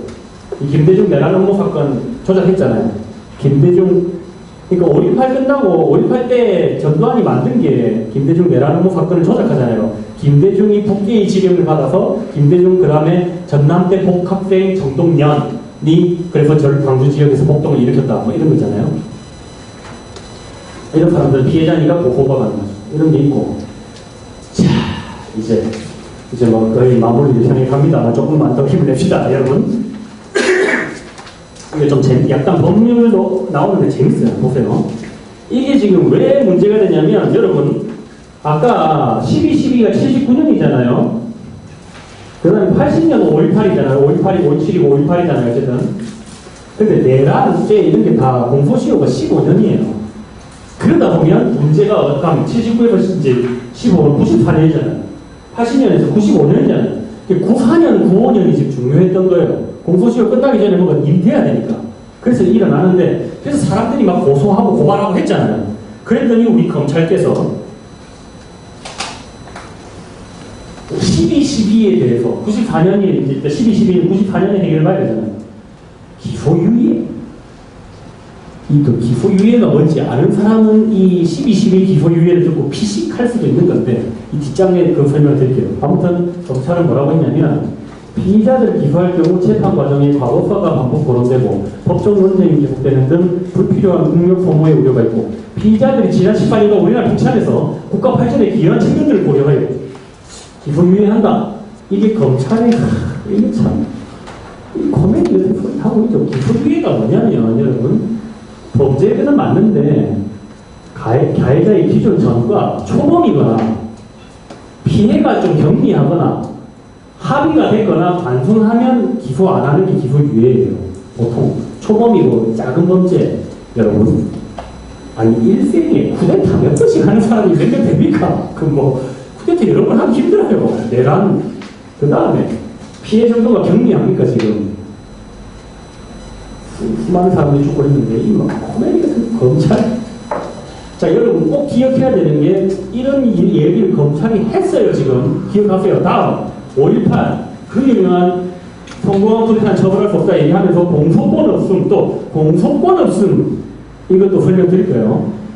5.18은 이제 또 95년이니까 자 이거 보세요. 이 말도 보면 또 그럴듯해요. 또 정치적 변혁 과정에 있어 새로운 정권과 헌법 질서를 창출하기에 이런 일련의 행위들이 사법심사 대상이 되는지 아직 판단된 사례가 없으나 정치적 변혁의 주도 세력이 새로운 정권 창출에 성공하여 쿠데타가 성공해서 국민의 정치적 심판을 받아 새로운 헌정 질서를 수립해버린 경우 피의자들의 정권 창출에 취한 조치나 행위는 사법심사가 배제된다고 봐야 된다. 성공해버리면 이건 처벌 못한다. 쿠데타가 이 소리거든요. 이 뒤에 좀 웃긴데 이거 간섭 선생이 웃긴 보세요. 이러한 입장에 대해 반론을 해야 하는 것 자체가 웃기다. 차라리 내란을 하려거든 이왕이면 성공시켜라. 무슨 짓이든지 성공하기만 한다는 식의 냉소적인 반응을 해야 하는 게 맞는 대응법일 것이다. 근데 이 뒤에 문장을 생각했는데 그래도 일단 형법 이런 말도 안 되는 소리지만 형법적으로 몇 가지 이야기는 좀 하겠다 하면서 이게 성립하려면 일단 내란적 기수조항을 제거해야 된다. 자, 이 기수 이런 거는 서울어 하면서도 나오는 거 있죠. 알아봅시다. 기수가 뭐냐면 범죄가 성립한 거, 범죄가 완성한 거. 여러분 기수의 반대말이 뭐겠어요? 여러분 알아요. 미수죠. 그죠? 살인 미수잖아요. 아직 사람이 안 죽었잖아요. 근데 사람이 죽으면 기수인 거예요. 살인 기수인데, 그러니까 이제 이루어졌으니까 그게 살인죄예요. 됐죠? 내란죄, 내란 미수는 뭐 미수고, 내란죄면 내란 기수가 이루어진 거예요. 그러면 이제 성공했으면 처벌 못하면 내란죄가 없어져야 돼. 사실 그렇잖아요. 형법에 그걸 없어져야 돼요. 그 소리입니다. 두 번째, 우리 헌법은 대통령은 내란 외에는 소추 안 한다. 이거 있잖아요. 이 말은 내란을 하면 재집중에도 처벌 받아야 된다는 게 우리 헌법의 명령입니다. 이 택도 아닌 소리예요. 이거는 진짜 택도 아닌 소리입니다. 이거는 검찰. 다음, 택도 아닌 소리가 진짜 한두 가지가 아닌데 다음, 공소권 없음이 또 이거 웃긴 소리예요. 공소권 없는 경우는 이런 건데 5.18은 이 위에 그 11개 중에 해당되는 게 하나도 없어요. 그러니까 이게 말도 안 되는 공소권 없음을 대표하는 건 국민들이 잘 모르잖아요. 그래서 막 비난에 화하고 어려운 용어 쓴 거예요. 택도 아닌 소리입니다, 이거는. 그 다음에 하나 더 추가하면 뭐가 있냐면, 보세요. 100번, 1000번 양보해서 성공한 어떤 국가의 이제 뭐 고도의 정치 행위에 대해서 사법심사가 배제된다라는 생각을 할 수, 이제 1000번 양보해서 하더라도 그러면 기소를 해서 사법부가 판단을 하는 게 맞아요. 검찰 지가 재판까지 하는 거잖아요, 지금 이거는. 그잖아요. 그럼 판사가 판단해야지. 지가 하는 게 아니죠. 검찰이 지금 재판까지 해버리면 안 되는 거지. 이건 말도 안 되는 소리예요. 다음. 그래서 김인재 선생은 뭐라고 얘기하냐면 이거는 사실 이게 범죄다. 이 공소권 없으면 이거는 거의 범죄다. 이거는 행정적 직무유기가 아니라 범죄다. 이거는 범죄자 낳아준 거다. 이거는 형법상 직무유기 범인 은닉죄다. 이거는 검찰이 범죄다. 이거는 사실상 그런 주장을 하기도 합니다. 그래가지고 이 성공한 쿠데타는 처벌할 수 없다. 이거는 진짜 뭐 전 국민이 분노합니다. 정말 95년 이거는 뭐. 그래서 이거는 뭐 무슨 뭐 명동공단 공성하고 뭐 헌법소원하고 뭐 하고 그 다음에 여기 너무 뭐가 많아서 이 점점점으로 줄였습니다. 너무 뭐가 많아요. 심지어 저도 할 얘기가 많은데 막 제가 제 입학하기 전에 일이긴 한데 대학 들어가기 전에 선배들한테 많이 들었어요. 이때 95년도 이야기를 이때 막 이거 대학에 제가 이제 다닌 대학의 벽이란 벽에는 다 어떤 대자보가 붙은 거예요. 이거 비판하는 전두환 노태우 구속해라. 막 벽이라는 벽 사실 심지어 어느 정도 벽에도 붙었냐면 사실 이 정도 벽 있잖아요. 여기 사람이 보이지도 않잖아요. 잘. 근데 밖에 사람 볼 수도 있겠다. 이런 데도 붙었어요. 심지어 그 전국적으로. 그러니까 벽이라는 벽에는 다 대자보가 붙고 막 그렇게 했어요. 그게 이제 점점점입니다. 그래서 김영삼이 결국은 한국 와서 특별법 제정을 민자당이 지시하고 특별법이 제정됩니다. 자, 근데 이 뒤에 이걸 가속시키는 뭐 두 가지 사건도 있는데 잠깐 여기서 하나 짚고 갈게요. 여러분, 이건 제가 뭐 답을 다 준다고 하긴 있는데 보세요. 이 과정, 이 11월 24일에서 12월 21일 사이 이 한 달, 이게 우리한테 주는 교훈이 있어요. 자, 국민의 요구에 결국 대통령이 항복해서 특별법 제정하자. 아까 93년에는 김영삼 뭐 역사에 맡기자고 했잖아요. 그 다음에 뭐 검찰은 송광 부대표 처벌할 수 없다 이런 소리 했잖아요. 근데 다시 특별법 제정하자. 그리고 한 달 동안 무슨 일이 있겠어요? 이 한 달. 여러분, 이 민자당이 전신이 민정당이에요. 여기에 지금 5.18 관련자도 들어있는 거예요, 여기에. 이런 놈들이 야당하고 협상해가지고 특별법 만든다고요. 이 한 달. 이래 되면 이게 뭐가 되겠어요, 이게. 여러분 보세요. 가장 대표적인 게 뭐냐면, 아까 제가 기억하자고 했잖아요. 대한민국 검찰, 바로 이 몇 달 전에 기소유예와 공소권 없음 얘기했던 그 검찰이 다시 전두환 오태우를 수사하는 특별법이 제정된 거예요. 그리고 걔들이 제대로 수사를 하겠어요. 야당은 전부 특검해야 된다고 했지만 민자당이 반대하니까 뭐 방법이 없는 거예요. 이 과정, 저는 세월호 참사 진상규명 과정에 이 과정이 있어요. 항상 이 과정이 있는데 이거에 저는 좀 더 우리가 어떤 국회에 맡겨두는 방식이어서는 안 된다는 겁니다. 일단 그럼 어떻게 할 건가는 우리가 지혜를 모았으면 좋겠어요.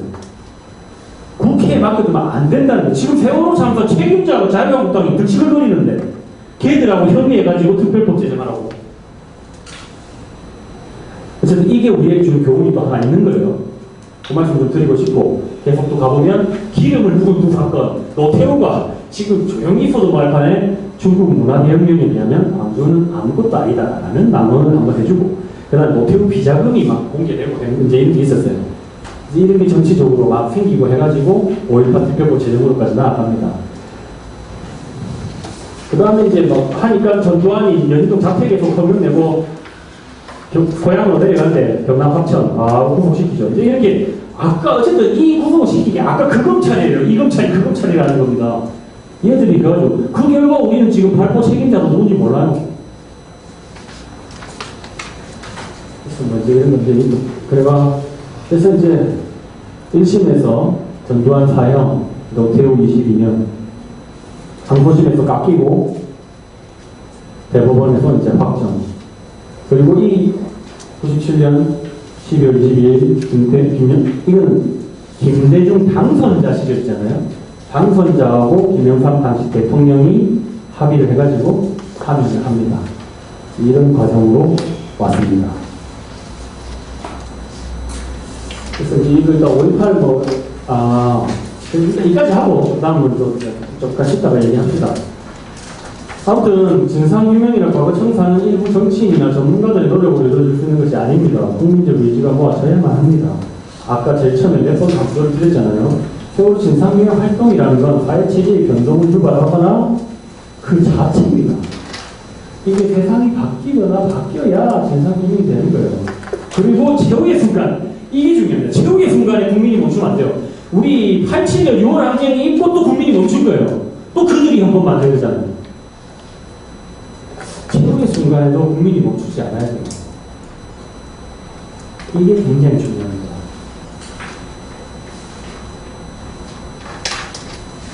범국민적인 진상규명 운동 이런 것들이 필요하겠다.